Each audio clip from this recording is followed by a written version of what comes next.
Nginibingelele, nginamukele la ekhaya lethu esicaza khona kabanzi ngamaphupho.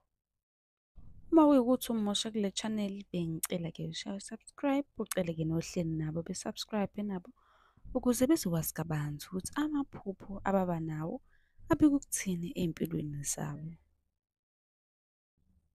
Uma kuyukuthi le video uyibona ku-TikTok, ngicela-ke uthathe inamba noma ungi-inbox ucela inamba ukuze uzosibuza njalo ekuseni uma-ke uba nephupho elikuhluphayo. Kunabantu ababuzile ukuthi ngabe kusho ukuthini ukuphupha indlu noma izindlu noma ngabe umuzi. Indlu-ke ephusheni imele-ke umndeni wakho. Uma uphupha indlu iwa, kusho ukuthi kukhona ozoshona emndenini. Uma uphupha indlu entsha, kusho ukuthi kukhona ozofika emndenini. Kungaba yingane encane noma umakoti ozoshadela emndenini wakho.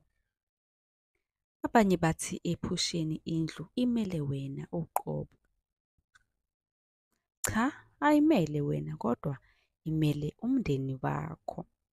Mlaleli, bengicela-ke ungakhohlwa ukushaya subscribe ukuze-ke ngokulandelayo sizovele nje ivele ividiyo nje ngokuphazima kweso efonini yakho. Uma unombuzo, buza-ke la kwi-comment, ngizobe-ke sengibuya nevidiyo echaza kabanzi-ke ngaleli phupho olibuzile. Uma uthi buka ku-TikTok, phuthuma ku-YouTube, mhlampe-ke nawe eyakho-ke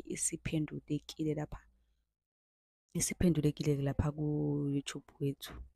Ningakhohlwa ukusubscribe, nicele-ke nabantu enihleli nabo ukuthi nabo be-subscribe ukuze bezokwazi kabanzi ngamaphupho ku-YouTube. I-channel yethu ithi sichaza amaphupho ku-TikTok, i-channel yethu ithi sichaza amaphupho nesisale.